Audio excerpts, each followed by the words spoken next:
from low Earth orbit to the moon and beyond. These explorers represent the United States' future into the cosmos. Please welcome your NASA Astronaut Corps.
Our time to the moon will be different than the last time. We plan to explore more of the lunar surface and learn how the space system is now counting down to liftoff of Orion on its voyage to the moon.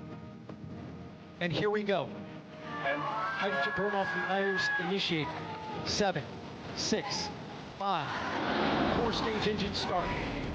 3, 2, 1. Boosters ignition. And liftoff of Artemis 1. We rise together. Back to the moon and beyond. We are all part of something incredibly special, the first launch of Artemis.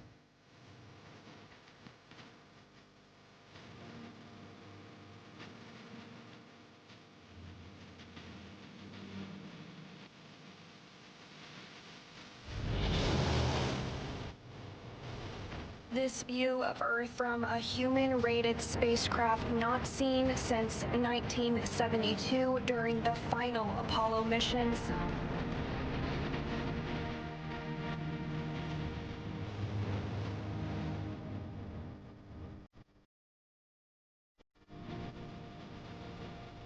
Distant retrograde orbit. We're going to be about 38,000 miles away from the lunar surface. We're going beyond anywhere we ever went for Apollo.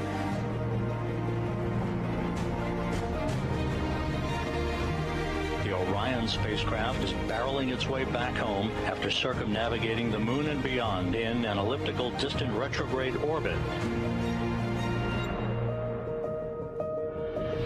Splashdown. Orion, back on Earth.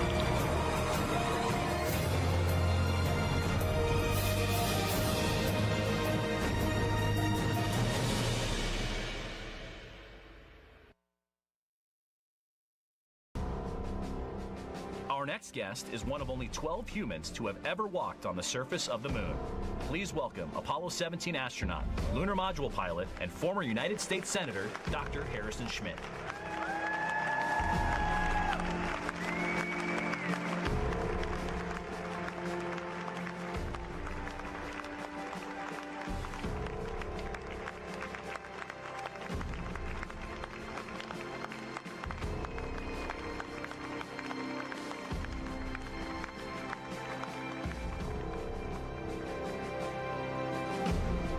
I'm not as tall as I used to be. Ladies and gentlemen, it's a great honor and privilege for me and my wife Teresa to be with you for this extraordinary event. The honor of the Artemis II crew. I have a bit of a tradition, which I'm going to take advantage of, that whenever I have a chance to make a presentation, I toss a few soft lunar balls out of the audience. Hello, get it. There you go. Oh, we're going to need some training out there. Ladies and gentlemen, it is indeed a great honor to be with you today. The Artemis II crew has just done an outstanding job of beginning the process that we went through almost 60 years ago now in order to land on the moon and go further than that. As did those before us in the Apollo program and subsequently, we just rode the tip of the spear that was held by hundreds of thousands of Americans and indeed by their families. They jointly made Apollo 17 the most productive lunar exploration mission that we have ever had, soon to be surpassed, right guys? Soon to be surpassed by Artemis. Now, I'd like to have those of you in the audience to raise their hands, and it should be just about everybody, who's either themselves or their families participated in Apollo. And that doesn't include the taxpayers, of course. It really was a remarkable time. Apollo 17's success, as the success of all the other missions, was owed to the patriotic dedication, the courage, the competence of young men and women who designed and built and managed and trained and planned each of the Mercury, Gemini, and Apollo missions.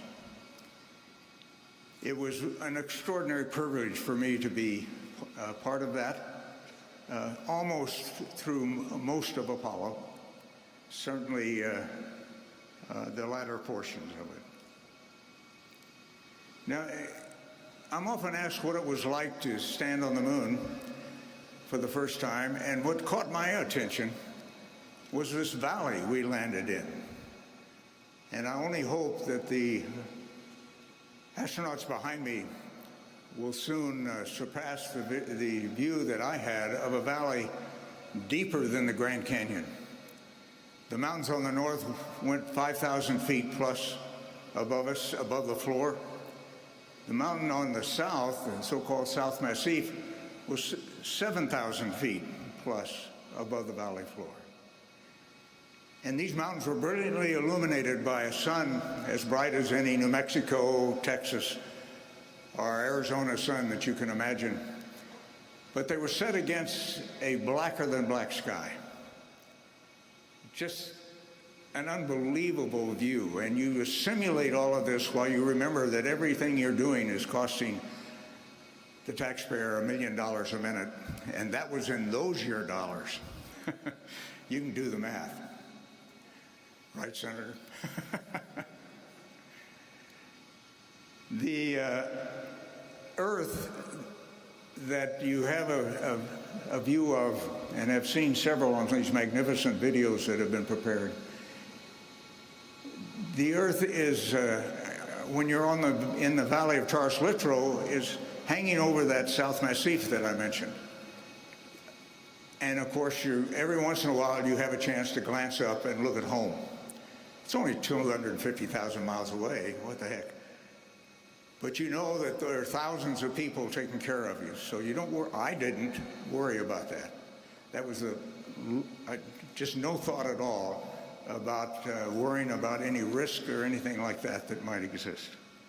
You try not to do stupid things, but nevertheless, no worry. Kids particularly ask me what walking around in 1/6 gravity is like. Well, if you've ever been on a trampoline, it's like walking on an infinite trampoline, one that never ends. And I've been blessed in my life, and one of the blessings was to spend time in Norway as a Fulbright student. And I learned to cross-country ski while I was there. And that turned out to be a great technique, folks, for walking on the moon. If you want to go any distance or any rate, just practice your cross-country ski. Now, the temperature that we were dealing with varied basically over about 300 to 400 degrees, depending Fahrenheit or centigrade or Fahrenheit, depending on how you do it. And, of course, anything the sun was illuminating in the absence of any atmosphere got very hot, including your suit. And we had great cooling. We had water-cooled underwear, by the way, in case you've forgotten. And anything that's in the shade gets very cold. It's exposed to 4 degrees Kelvin, which is the space temperature. And maybe increasingly through my activities, continued activities as a researcher, you're sampling evidence of creation. That's what exploration of the moon and of the Earth, and eventually of the rest of the solar system is all about. We are sampling creation. God is on our side, folks. In this infinitely complex movement of freedom into the solar system, and I'm absolutely convinced he wants us to go farther. Now, he's also on our side as well as the infinitely equally complex challenge we have in the preservation of freedom here on this planet. And I'm sure Artemis will continue to do what is required and will make God proud of these critical endeavors. And I want to, in advance of his appearance, thank President Trump for the fantastic support that he has given to space exploration and settlement. God bless the United States of America, and it is now my pleasure to introduce Colonel Matt Anderson, the Deputy Administrator of NASA. Thank you, ladies and gentlemen.